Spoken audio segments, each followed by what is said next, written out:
Olá, sejam muito bem-vindos. Hoje a gente vai mergulhar de cabeça num debate que, olha, moldou o mundo como a gente conhece há séculos. E para começar, vamos direto ao ponto com uma pergunta que parece simples, mas que é, na verdade, muito profunda. Uma lei injusta ainda pode ser chamada de lei? Então, quem é que estuda esse tipo de questão? É aí que entra a filosofia do direito. Ela não se contenta só com o que está escrito no papel, sabe?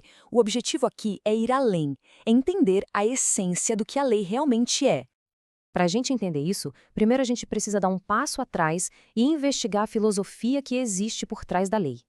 De onde vem a autoridade dela afinal? E olha só que interessante. Basicamente, a história toda dessa discussão se resume a um grande embate, um confronto entre duas ideias muito fortes e que são opostas. De um lado, a ideia de que a lei é uma descoberta. Do outro, a de que a lei é uma criação. Vamos começar com a primeira ideia, então. A de que a lei é uma descoberta. Essa é a visão do que a gente chama de direito natural. A tese aqui é que a lei está ligada a algo maior, a uma ordem moral que vai além da gente. E quem resumiu isso de forma genial foi o filósofo Agostinho de Hipona. Ele disse uma frase que é assim, o coração dessa teoria. Uma lei que não é justa não parece ter a natureza de lei. Simples e direto. E essa não é uma ideia nova, não. Pelo contrário, essa linha de pensamento vem lá da Grécia Antiga com Platão, atravessa a Idade Média com Tomás de Aquino e chega com tudo na Era Moderna com pensadores como John Locke. E o Locke, especificamente, trouxe uma coisa que mudou o jogo. A ideia de que existem direitos que já nascem com a gente, sabe? Vida, liberdade, propriedade. Não é o governo que dá, eles são nossos por natureza. E essa ideia, bom, ela foi a faísca para muitas revoluções e está na base das constituições que a gente tem hoje. Ok, agora vamos virar a moeda completamente. Vamos para o outro lado do debate. E se a lei não tiver nada, absolutamente nada a ver com moral, com justiça? E se for só uma questão de poder? Essa é a ideia central de uma outra corrente, o positivismo jurídico. Para eles, a lei é simplesmente aquilo que a autoridade diz que é. É uma criação humana, ponto final, completamente separada de qualquer discussão sobre o que é certo ou errado. Thomas Hobbes, lá no seu livro famoso, O Leviatã, defendeu exatamente isso. Ele dizia que o que faz uma lei ser lei não é se ela é boa ou justa. O que importa é que ela veio de quem tem o poder, do soberano, e serve para uma coisa muito prática, manter a ordem e evitar o caos. Mais tarde, um cara chamado John Austin meio que transformou isso numa fórmula, bem direta. Para ele, lei é o seguinte: um comando que vem de um soberano e que é garantido pela ameaça de uma punição. E só. Sem moral, sem justiça na equação, é quase matemático.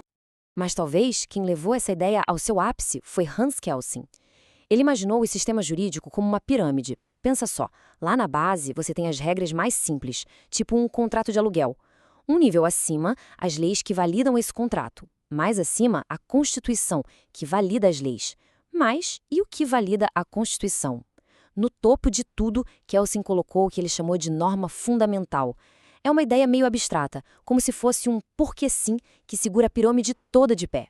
E por muito tempo, essas duas visões, direito natural e positivismo, ficaram em pé de guerra. Eram como água e óleo. Até que um evento histórico terrível forçou todo mundo a repensar essas certezas. A gente está falando do século XX. Depois da Segunda Guerra Mundial e dos julgamentos de Nuremberg, o mundo ficou chocado. A defesa dos oficiais nazistas era: nós só estávamos cumprindo a lei. E aí veio a pergunta que ninguém queria fazer: como um sistema legal pode permitir atrocidades daquele nível? Aquela ideia de separar completamente a lei da moralidade, de repente ela parecia perigosa demais. E foi justamente dessa crise, dessa reflexão, que nasceu uma nova forma de pensar, o pós-positivismo. A ideia aqui era tentar construir uma ponte. Talvez a lei não seja só moral, mas também não pode ser só um comando. Precisava de um meio termo, que valorizasse os princípios e a dignidade humana.